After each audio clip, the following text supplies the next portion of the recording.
E fazendo um paralelo, assim, disso que você viu lá no Haiti, para o que a gente tem aqui, situações do BOP, do CORE, nas comunidades do Rio de Janeiro, o que você vê de muito parecido com as situações de pacificação de lá, com a daqui? O que você vê de diferente? Aqui é muito pior? Bem pior. Em relação ao que? A guerra mesmo, assim, violência e tudo mais? Confronto? Aqui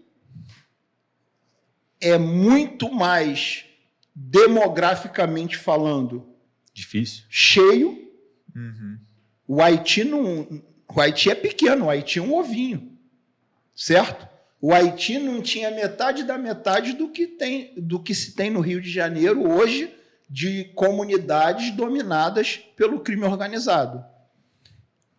E me diz aí, vocês que agora moram, quem mora aqui no Rio, né? Porque eu já tenho um tempo que não moro no Rio. Tem alguma semana que você não ouve falar em conflito em alguma favela do Rio? Yeah. Tem. Seja grande, médio ou pequeno? Não tem. Eu estou lá em São Paulo, eu fico sabendo. E no Haiti não tinha semana que não tinha nada. Não era toda semana, todo dia que tinha. E aqui é todo dia, é toda semana. É toda semana, é 20, 30 fuzis apreendidos, helicóptero. Quem aqui tem dúvida que o que o Rio de Janeiro vive é uma guerra urbana? Não existe diferença nenhuma.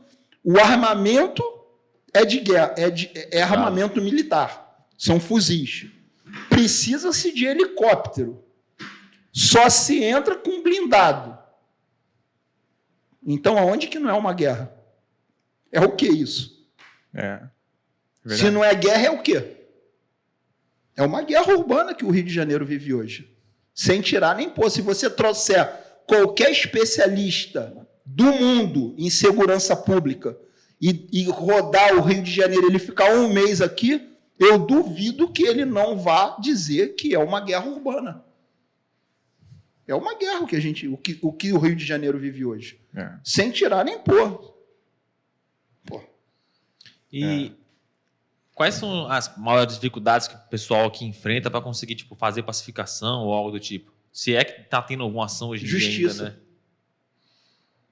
Fala a execução, a lei mesmo? A lei. Impunidade. A impunidade, a lei. A lei aqui, infelizmente, inicialmente nós precisávamos de toda uma reformulação da nossa parte jurídica, né? das nossas leis. Leis que realmente combatessem o crime. Né? Poxa, nós vimos aí recentemente, apesar de não ter sido aqui no Rio de Janeiro, acredito que vocês viram, né? O absurdo.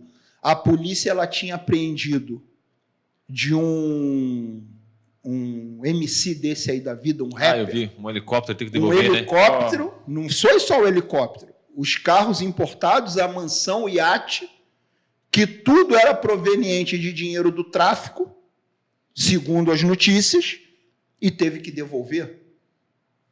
Então, como que vai se combater o crime? Como? Eu vi isso. O que adianta ter unidades, equipamento, se a própria justiça não combate o crime? Certo? Então, tem que começar pelo social? Tem, claro. Melhorar a educação, melhorar as escolas, mas também nós precisamos de ter leis mais severas. É verdade. Certo? Nós precisamos de leis que protejam o cidadão e o agente da segurança pública e condenem o criminoso. Certo? O criminoso é que tem que ser condenado. Porque ele está ali por opção dele. Ele poderia estar trabalhando. Quantas e quantas pessoas nascem em comunidade carente? Quantas e quantas pessoas nascem num lar pobre?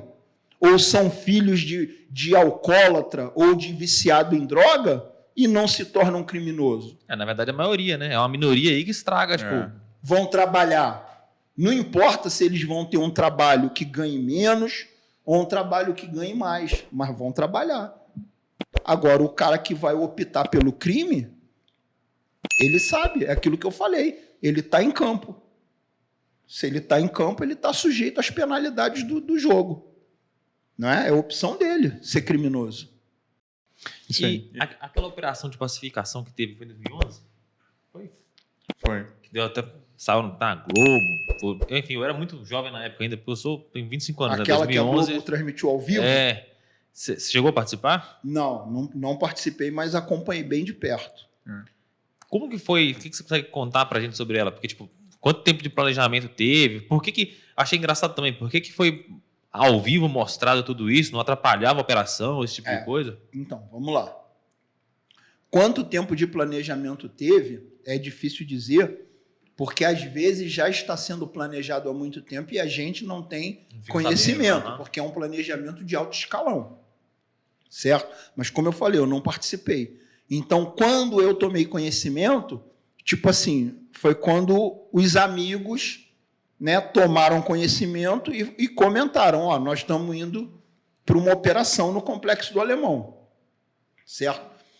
A situação de ser televisionado ao vivo, mais uma vez eu digo, não era para ser, certo? Então, teria que aquele helicóptero daquela emissora que estava ali transmitindo ao vivo, ela estava atrapalhando uma operação policial. E era para o controle do tráfego aéreo ordenar que aquele helicóptero saísse daquele local ali. Certo? Olha, se retire.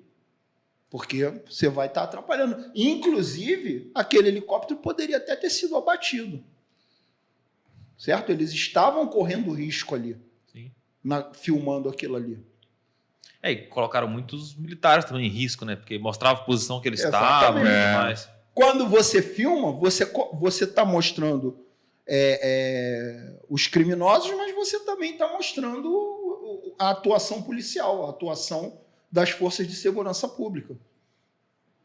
Então, a única coisa que não está sendo feita é colaborando com a lei. Colaborando com a lei que não está. Certo? Então, tipo assim, aquilo ali não era para ter sido televisionado. Não que... eles não querem que televisione porque o que eles estão fazendo não pode passar. Não é isso. Uhum. É porque televisionando está atrapalhando, pô. Uhum. Está atrapalhando, é simplesmente isso. Porque quem está vendo, os bandidos estão aqui, mas eles também estão indo por aqui. Então consegue-se ter uma noção do que está acontecendo. Ou seja, você está perdendo o quê? Está perdendo a surpresa. Porque está passando ao vivo. Né? Todo mundo que está com a televisão ligada está vendo. Pô. Então esse que é o problema. Mas ali naquela cena, naquelas imagens que foi passada ao vivo, quem viu teve uma pequena noção vamos assim dizer, do vulto que é a quantidade de criminosos em uma única comunidade. Isso em uma. Não era nem maior, né? Exatamente, isso em uma. Uhum. Quem não lembra daquela multidão de correndo subindo mata dentro e querendo subir naquela picape, né? E atirando, e a polícia atirando e tal. Aquilo ali é o quê? É um único evento. E você sabe dizer se por quanto tempo o resultado daquela ação perdurou? Porque, tipo, conseguiram avançar e tudo mais, mas quanto tempo durou até o tráfego voltar, se voltou e tudo mais? Cara, olha só, na minha opinião, certo? Isso é bem minha. Você leu aonde? Não, é minha. Para mim, isso não passa de enxugar gelo. Certo? Infelizmente. Porque a gente sabe que aqueles caras que fugiram, eles foram para outras comunidades.